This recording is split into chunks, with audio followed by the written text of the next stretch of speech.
So my last question slash point is, I mean, where does someone like you go from here? You basically, they've cut off the water pods, so you can't get the water pods. At least you didn't have to wait for 5 hours. I mean, Yeah. generally you could go there Go there whenever. whenever you wanted and get the water, free water.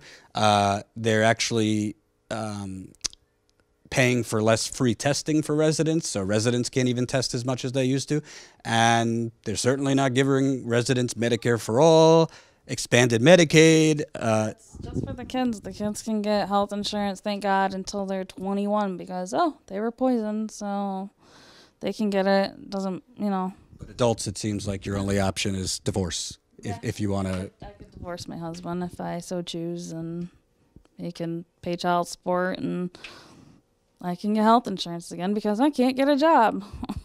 Not on disability or nothing. We don't get food stamps. We don't get nothing. It's his income and his income alone that sustains the family. And right now, as it stands, you don't know. You don't know if you're in remission. You don't know. You said you're exhausted all day. When we leave, you're probably going to be sleeping most of the day. Not because you're like lazy, but because I'm lazy. I mean, obviously, you can see my house is clean. It's well taken care of, but it's not from me alone. It's my kids had to pick up the slack of taking care of the house and doing their chores. And it's not because I want to sleep all day. I don't enjoy it. I'd rather Netflix in my chair and watch that all day and not miss half the Netflix show that I started.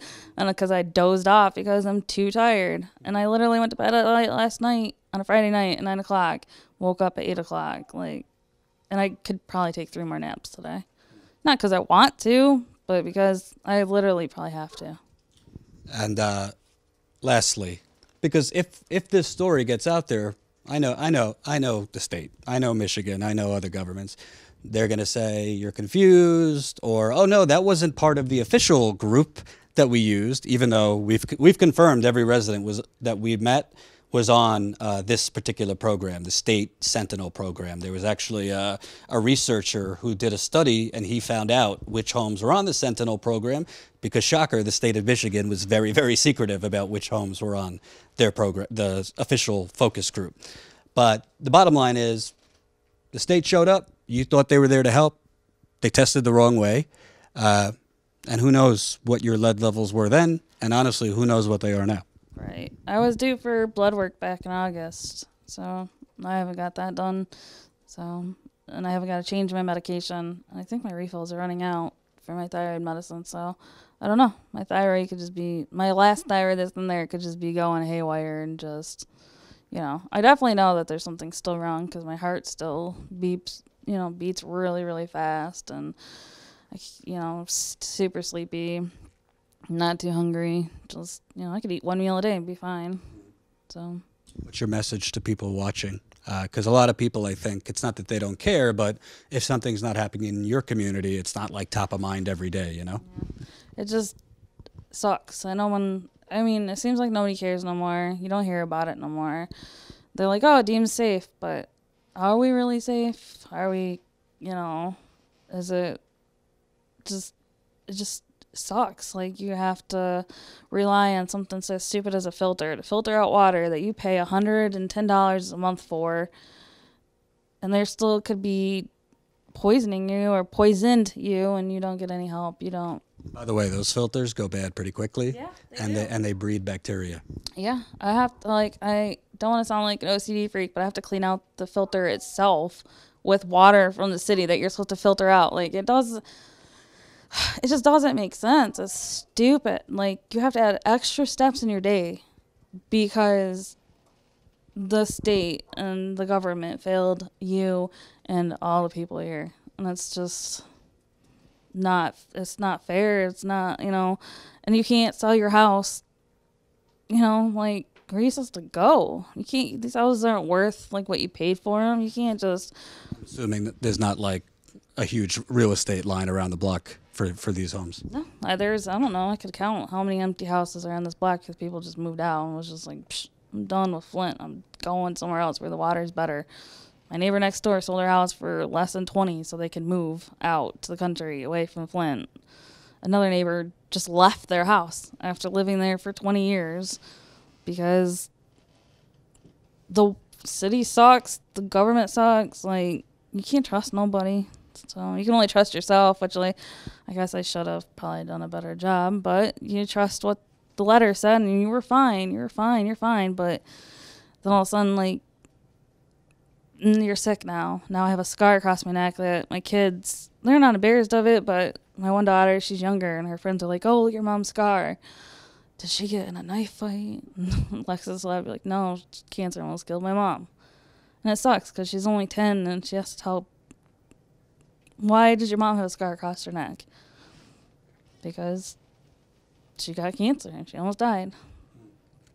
That's not easy for me, not easy for my kids, least of all for my husband. So it just sucks that they did come in your house and make you trust them and then just poisoned you anyways.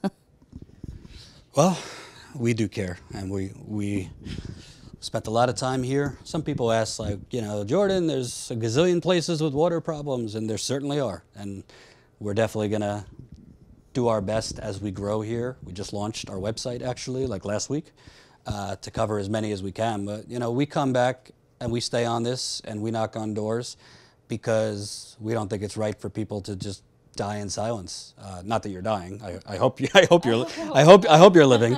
But the troubling thing about America, but also the opportunity, most corrupt people, most corrupt agencies, most corrupt governments, they're pretty lazy in their corruption.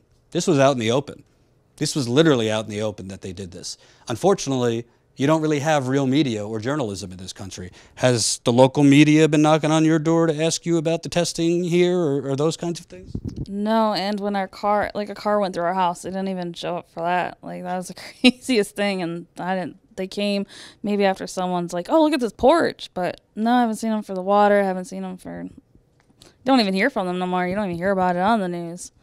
So the point is, as a media company, it's a lot easier to grow when you do Trump 24/7 and Russia and whatever bullshit is going on as I speak right now. But to actually change something, you have to know what the problem is, and the problem is on the ground level in this country. It's not at the top. It is at the top level too, don't get me wrong. But the problem's at the ground level, because the reason this happened in the first place was basically a privatization scheme. They switched to the Flint River just temporarily because they were building a privatized water pipeline. I don't think most of the residents knew that. They didn't sell that in their sales pitch. They said it was to save Flint money. No, it was to build a privatized pipeline so a bunch of Republicans and wealthy people could get wealthier. They also wanted to build that privatized pipeline because you know what you need a lot of water for? Fracking. They wanted that pipeline so they could take water from it and frack, because Governor Rick Snyder has pushed fracking more, I don't know about more, but quite a lot here in Michigan.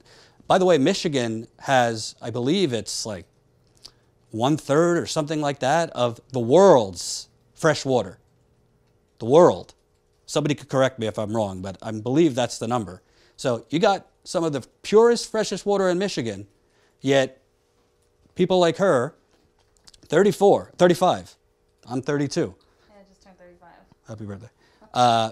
We got to wait at random churches that get enough water donated to open it up. We just covered an event the other night. Judge Mathis, he's a TV judge, literally created they call it a caravan. Obviously, Trump's talking about the caravan. He created basically a line from Detroit to bring donated water here. This is 4.5 years after this happened. Ty said it when we were at one of these lines over the summer.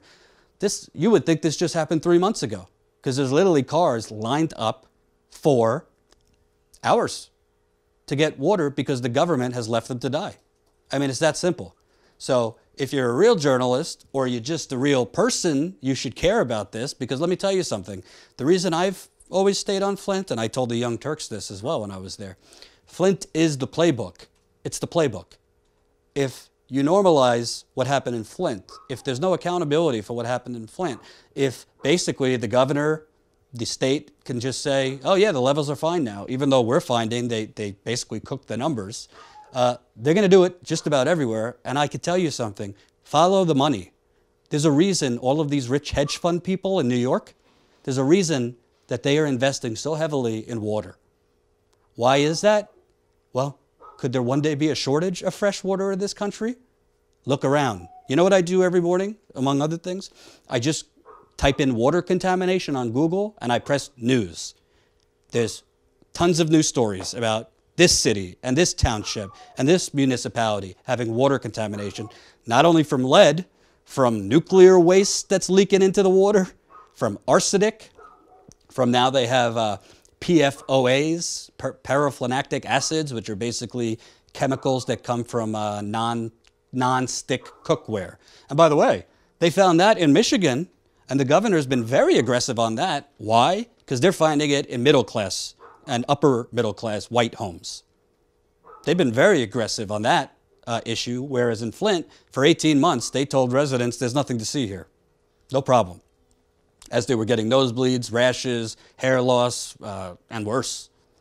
So, call me old-fashioned. I think 4.5 years later, these people, you're never going to be made completely whole because you were poisoned. As I'm live, I have people texting me from Flint, hey, I hear you're here, come over. One woman, I won't mention her name, literally just told me she almost died last week via text. That's a 37-year-old woman. So that's why we're here. So we're going to keep reporting on this. We have other people to interview today, tomorrow, and we appreciate it. We'll stay on this. Thank you.